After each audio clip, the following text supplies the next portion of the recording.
देखो हमने बताए थे कि अफर्मेटिव का क्वेश्चन टैग नेगेटिव बनता है, नेगेटिव का क्वेश्चन टैग इसके पहले वाला रूल में हमने बताए थे कि अफर्मेटिव का क्वेश्चन टैग कैसे नेगेटिव बनता है। बस समझ में आ गया। अब हम बताने जा रहे हैं कि अगर सेंटेंस मूल कथन अगर नेगेटिव है तो उसकी क्वेश्चन टैग कैसे अफर्मेटिव बनता है। तो क्या हो जाएगा यहाँ से आई, अरे मैं उसे नहीं जानता हूं, आई डू नॉट डोंट भी यूज कर सकता है, कोई दिक्कत नहीं। I do not know him, I do not know him और कॉमा दे देना, यहाँ डू नॉट लगाना तो खाली डू आई कर देना है, क्योंकि ये नेगेटिव आया तो यहाँ अफर्मेटिव आएगा, यहाँ अफर्मेटिव रहेगा तो क्वेश्चन टैग नेगेटिव होगा। बस समझ में आया।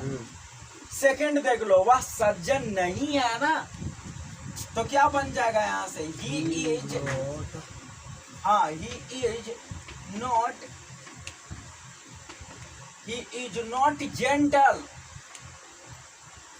क्या हो जाएगा यहाँ से इजंट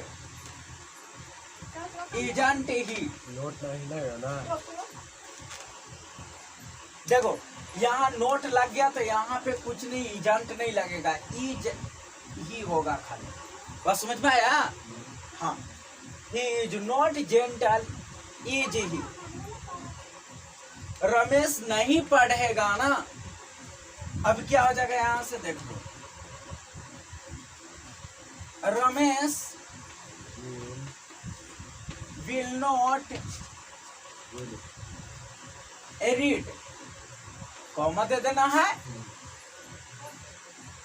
अब क्या हो गया यहाँ से देखो, ये नेगेटिव है तो अफर्मेटिव बनेगा, तो क्या हो जाएगा यहाँ से विल ही कर दो, प्रोनाउन दे दल करो, क्योंकि यहाँ विल रमेश लिखेगा गलत नहीं होगा लेकिन सुनने में भादा लगेगा, ठीक है। तो कोई चीज भी लिखा जाता है तो थोड़ा अच्छा से लिखा जाता है ताकि ठीक लगे, है ना। तो इसीलिए इसके बदले वहां पे प्रोनाउन देना है। बस समझ में आया ना। हाँ वहां पे नाउन नहीं दे देना है, बल्कि नाउन के बदले में क्या देना है, प्रोनाउन देना है। मैं नहीं खेल सकता हूँ ना, अब यहाँ पे देखो एक यहाँ पे जो है मॉडल वर्ब क्या यूज हो रहा है, कैन का, है। तो क्या हो जाएगा आई कैन नॉट प्ले, मैं नहीं खेल सकता हूँ ना, तो मैं नहीं खेल सकता हूँ। अभी तो नोट हो गया, यहाँ से कॉमा देना और खाली क्या हो जाएगा यहाँ से कैन आई, बस। तो देखो नेगेटिव का अफर्मेटिव बन गया ना, नेगेटिव का अफर्मेटिव, ये चीज समझ में आया। और अगर यहाँ पे अफर्मेटिव रहता तो यहाँ पर ही क्या हो जाता, नेगेटिव होता। इतनी बात समझ में आया या नहीं आया। हाँ ठीक।